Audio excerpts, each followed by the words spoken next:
From the Giant's Causeway on the north coast of Northern Ireland, where we have some incredible breaking news for you today. There have been unconfirmed reports that the giant Finn McCool has gone into winter hibernation. Now, earlier today, imagine a 20-ton stone shifting beneath your eyes, moving on its own across the Giant's Causeway in Northern Ireland. No earthquakes. This is one of Northern Ireland's most remarkable and popular sites, a place of science and mythology. People flock each year to see the Giant's Causeway. No human hand, no explanation, just motion, silent, deliberate, impossible. What force could make a stone move as if it were alive? Across continents and centuries, from sealed tombs in Turkey to hidden caves in Kentucky, stones are doing things we thought were impossible. They move, they hum, they remember. And the deeper we investigate, the clearer it becomes. The world of stone is not as inert as we believed, and it may be trying to speak to us. Giant's Causeway, Northern Ireland. To understand what happened here, you first need to understand what the Giant's Causeway actually is. It is not a road. It is not a ruin. It is approximately 40,000 interlocking columns of basalt, jutting from the sea along 6 kilometers of the North Antrim coast in Northern Ireland at the edge of the Antrim Plateau. The columns are mostly hexagonal, though some have 5, 7, or 8 sides. The tallest stands roughly 12 meters high. The solidified lava in the surrounding cliffs is 28 meters thick in places. According to the British Geological Survey, the formation was created approximately 60 million years ago during the Paleocene epoch, when the ancient supercontinent of Laurasia began to fragment. As the North American plate pulled away from the Eurasian plate, crustal stretching produced catastrophic volcanic eruptions across what is now Northern Ireland and Western Scotland. Highly fluid molten basalt intruded through chalk beds and poured across the landscape, where it pooled in deep river valleys, and as it did at the Causeway, it cooled slowly, and as it cooled, it contracted. Horizontal contraction fractured the basalt into polygonal columns, the same way drying mud cracks into geometric patterns, but on a scale that is almost impossible to comprehend. The Causeway was designated a UNESCO World Heritage Site in 1986. It receives nearly 1 million visitors a year. It is one of the most thoroughly studied geological formations on Earth. And in March 2019, a routine aerial survey captured something that, according to every model of basalt mechanics, should not have been possible. The drone belonged to a geology survey team from Queen's University, Belfast. It was flying at an altitude of 42 meters, its high-definition camera angled downward at a fixed 30-degree tilt. The target area was the eastern edge of the Grand Causeway, at the largest of the 3 exposed sections, where the tops of the basalt columns form stepping stones that descend into the sea. At 11:42 a.m., the camera recorded a slab at the outermost edge of the formation, designated informally as Column Cluster 7 East. Shift laterally by approximately 9 centimeters over the span of 11 seconds. The slab weighed roughly 20 tons. It was not balanced on a pivot or resting on an unstable substrate. It was locked into the interlocking hexagonal matrix that defines the causeway's structure. Basalt columns formed by slow cooling under immense pressure do not move. We can see the water cascading over that beautiful flow of ancient basalt. So all of this rock erupted out of a volcano here at Eborth 17 million years ago. They have not moved in recorded geological history. The footage was reviewed 17 times before the team contacted the British Geological Survey. Now the locals will tell you the Causeway has always been restless. And the legend of the Giant's Causeway is among the most famous in Irish mythology, first documented by medieval monks as part of the Fenian cycle of Gaelic tradition. It tells of the giant Fionn mac Cumhail, known in English as Finn McCool, a mythical hunter-warrior of immense strength. According to the tale, Finn was challenged to a fight by Benandonner, a Scottish giant who had been hurling insults across the North Channel. Finn accepted.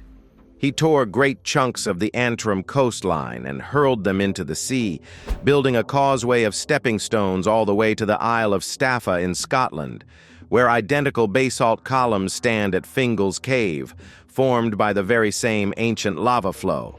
But when Finn arrived and saw the true size of his opponent, he fled home. His wife, Una, had disguised him as a baby and placed him in a giant cradle.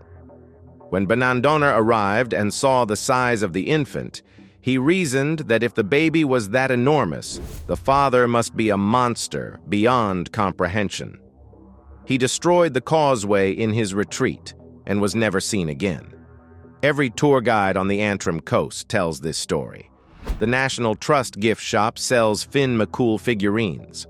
But there is an older name for the causeway that the tourist brochures do not mention. In Irish, the formation is called Clochan na ba Fomhoreg, which translates to the stepping stones of the Fomhoreg, the Fomorians. In Irish mythology, the Fomorians were not human giants.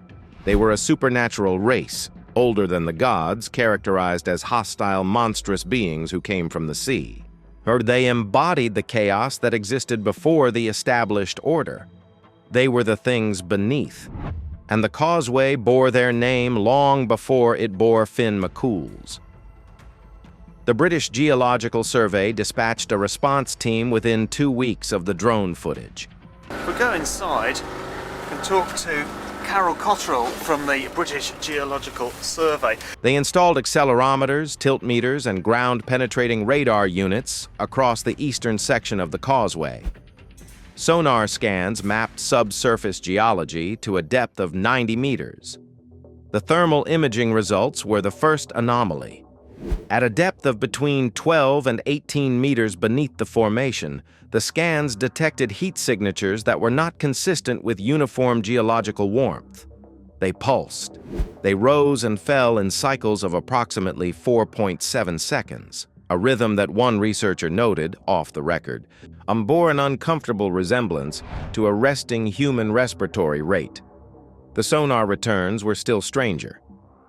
At 14 meters depth, the signal reflected off what appeared to be a series of upright columnar forms arranged in a loose semicircle.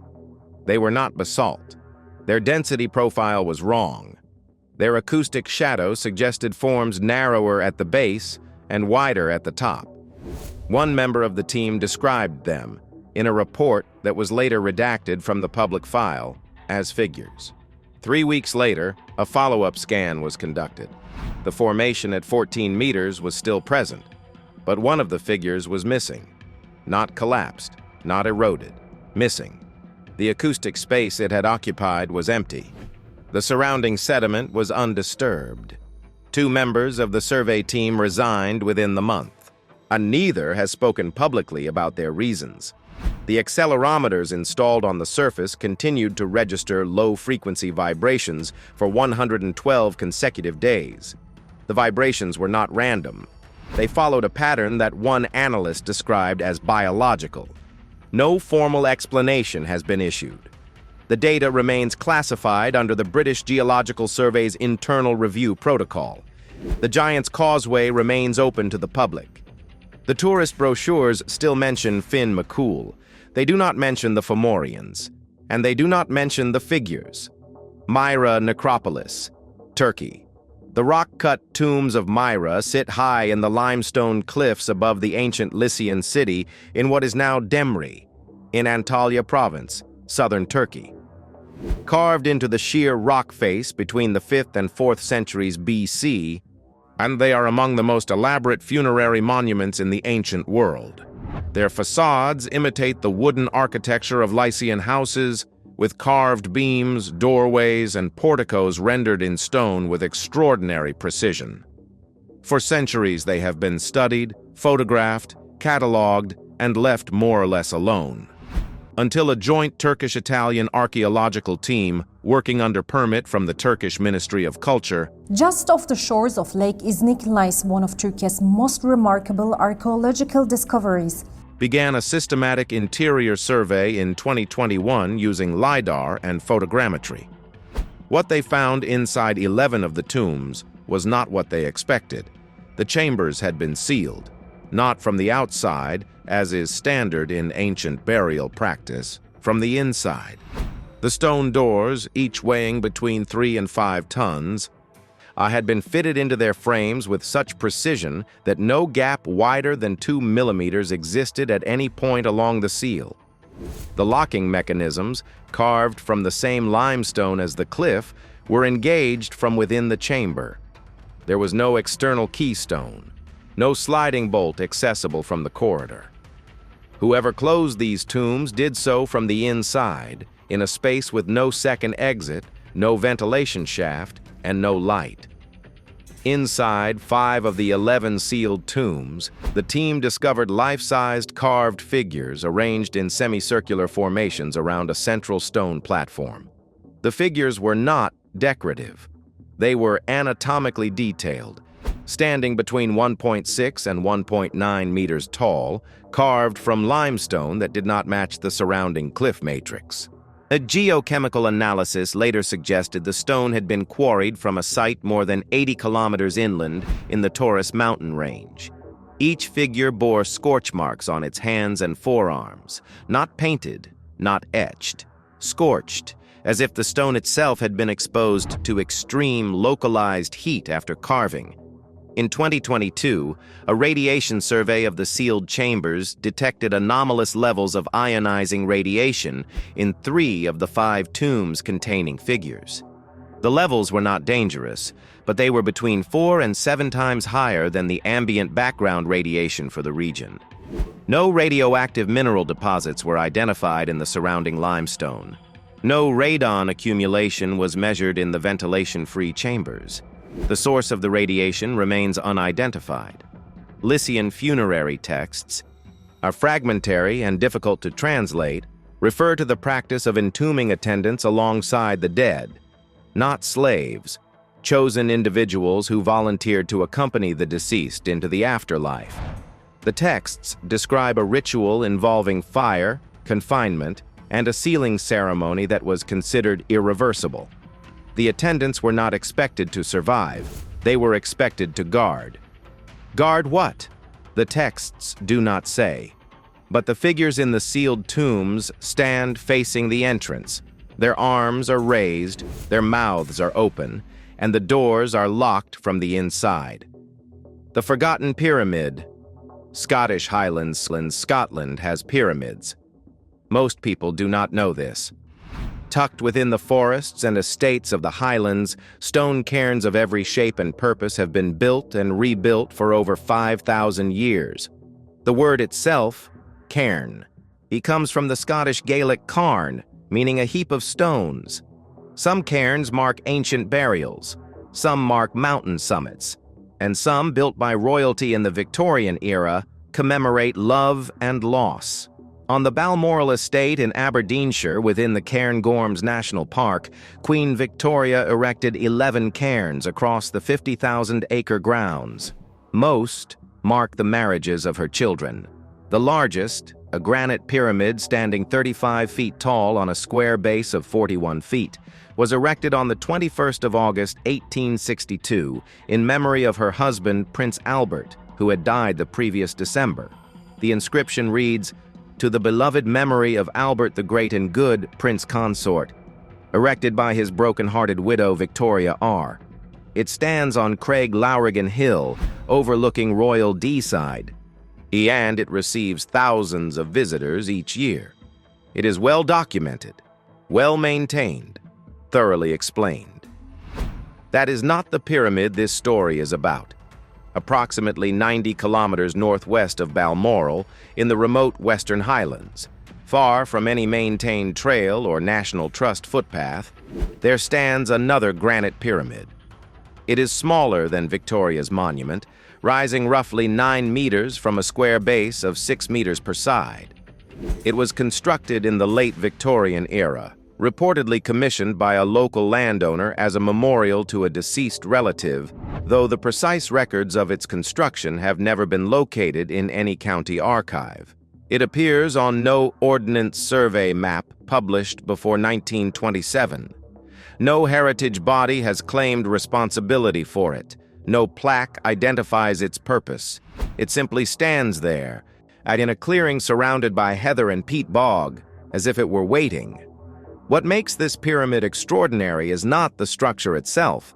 It is what surrounds it. The University of Pisa conducted advanced high-frequency radar mapping under Egypt's famous pyramids. The pyramid sits at the exact geometric center of a ring of dry stone cairns arranged in a precise circle with a radius of approximately 40 meters. The cairns are not Victorian. Radiocarbon dating of organic material found within the base of 3 cairns returned dates ranging from 2200 to 1800 BC, placing them firmly in the early Bronze Age. This places them in the same tradition as the Clava Cairns near Inverness, one of Scotland's most important prehistoric monument types. The Clava Cairns, studied extensively by Professor Richard Bradley of the University of Reading through the 1990s, and of Scottish archaeology, who's done so much in the field here, Professor Richard Bradley, approved that Bronze Age communities in the Highlands were constructing elaborate burial monuments with precise astronomical alignments. At Balnuaran of Clava, the passage graves are oriented southwest, aligned to the setting of the midwinter solstice. The curbstones and standing circles are graded in height, tallest to the southwest, smallest to the northeast. Bradley's work showed that the stones were carefully chosen by shape, color, and height, evidence of a ritual tradition far more sophisticated than simple burial. The cairns surrounding the Forgotten Pyramid share this graded height pattern. Whoever built the Victorian pyramid chose to place it at the exact center of a 4,000-year-old ritual formation. Coincidence is one explanation. It is not a satisfying one. In 2017, a team of geophysicists from the University of Edinburgh conducted a magnetometric survey of the site as part of a broader Highland landscape study. The results were troubling. In 2020, Dr. Richard Bates of the University of St. Andrews, Richard, great to have you with us on the program. How has this pandemic affected had demonstrated that Scottish stone circles could carry dramatic magnetic anomalies, including a massive star-shaped magnetic signature at a site on a Scottish island, likely caused by lightning strikes, evidence that the forces of nature were intimately linked with the beliefs of early farming communities. But the pyramid's anomaly was different. The granite displayed an unusually high remnant magnetization, a permanent magnetic field locked into rock at the time of its formation, oriented in a direction inconsistent with the Earth's current magnetic field. And this occurs naturally in igneous rocks that cooled during periods of geomagnetic reversal, when the Earth's magnetic poles swapped positions, a phenomenon that last occurred approximately 780,000 years ago. But the granite used for the pyramid was quarried locally, from highland formations whose magnetic orientation matches the present-day field. The pyramid's stone does not, as if something altered its magnetic signature after quarrying, as if the stone had been rewritten. And then there is the matter of erosion, granite weather. In the Scottish Highlands, where rain falls on roughly 250 days per year, where freeze-thaw cycles fracture exposed rock surfaces with mechanical certainty, and where wind-driven rain can strip lichen from stone faces in a single winter, granite erodes at a measurable and well-documented rate. The Bronze Age cairns surrounding the pyramid show clear signs of weathering appropriate to their age: rounded edges, displaced stones, surface pitting, lichen colonization penetrating several millimeters into the rock. The pyramid does not. Its edges are sharp, its surfaces are smooth, its joints remain tight. For a structure reportedly built in the 1880s, exposed to 140 years of highland weather, this level of preservation is, according to the Edinburgh team's preliminary report, difficult to account for through conventional geological processes. The Bronze Age cairns have weathered for 4,000 years, and look at it. The Victorian pyramid has weathered for a century and a half and looks as if it were built last month. The visitors to the site report a persistent and unsettling sensation of being observed. Hikers, surveyors, and at least 2 of the University of Edinburgh researchers have independently described the same experience. A feeling of focused attention, as though something within the stone is aware of their presence. One researcher included in her field notes the phrase, "I cannot shake the feeling that the pyramid is looking back." She later asked for the note to be removed from the published report. It was not. The Balmoral Pyramid, Victoria's monument to love, draws tourists and photographers. The Forgotten Pyramid draws no one. It is not signposted. It is not fenced. It is not explained. And it does not erode. Mammoth Cave, Kentucky, USA. Mammoth Cave is the longest known cave system on Earth. As of 2024, more than 685 kilometers of passageways have been surveyed and mapped, a figure that increases with almost every major expedition. The cave system runs beneath the limestone karst landscape of south-central Kentucky, and its formation began over 10 million years ago through the slow dissolution of Mississippian-age limestone by mildly acidic groundwater. It is one of the most thoroughly studied subterranean environments in the world, and it has never been fully explained. In the early 19th century, miners extracting saltpeter from the upper levels of the cave system began finding human remains, not scattered bones. Intact, desiccated, naturally mummified bodies, preserved by the constant temperature and low humidity of the cave environment. The most famous of these discoveries was a body found in 1875, later known as Lost John, a pre-Columbian individual who had been killed by a 6-ton boulder. John unknowingly had taken a wrong turn, causing one of the most unusual and arguably terrifying deaths in caving history. That collapsed onto him while he was mining gypsum approximately 2,000 years ago. His body was so well preserved that his skin, hair, and internal organs were still identifiable. But Lost John was not the most disturbing find. In passages deeper within the system, accessible only through crawlways and vertical drops that require technical caving equipment, at least 4 mummified remains have been discovered in postures that are difficult to explain as accidental. They are kneeling. Their arms are positioned in front of their bodies, palms flat against the cave floor, in what multiple anthropologists have independently described as a posture of supplication or ritual submission. They face the walls, not the passage, not an exit. On the walls. As if the stone itself was the object of their attention. Radiocarbon dating places these remains between 500 BC and 200 AD. The individuals were not trapped. There is no evidence of collapse, flooding, or injury. They appear to have entered the deepest accessible points of the cave, assumed a ritualized posture, and died. But the bodies are not the strangest part of Mammoth Cave. It is the cave itself. Experienced cavers and survey teams have reported consistently and across decades that certain passages within the system appear to change, not dramatically, subtly. A crawlway that was passable on one expedition becomes impassable on the next. A chamber that was mapped at 12 meters in height is remeasured at 9. Junction points that were marked with survey tape are found to have shifted by centimeters. Not from tape movement, but from apparent wall displacement.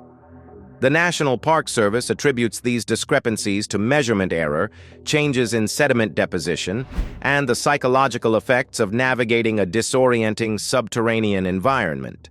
But the survey teams, many of whom have thousands of hours of underground experience, disagree.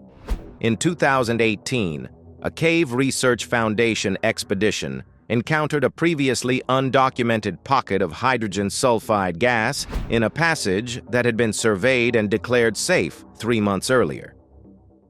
The gas, toxic at high concentrations, was contained in a sealed alcove that showed no geological mechanism for recent accumulation. The team's geologist described the pocket as appearing to have been placed there, as though the cave had deliberately created a barrier. This is, of course, impossible. Caves do not have intention.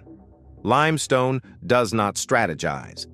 And yet the phenomenon of new obstacles appearing in previously clear passages has been documented at Mammoth Cave more than 24 times since systematic surveying began in the 1970s.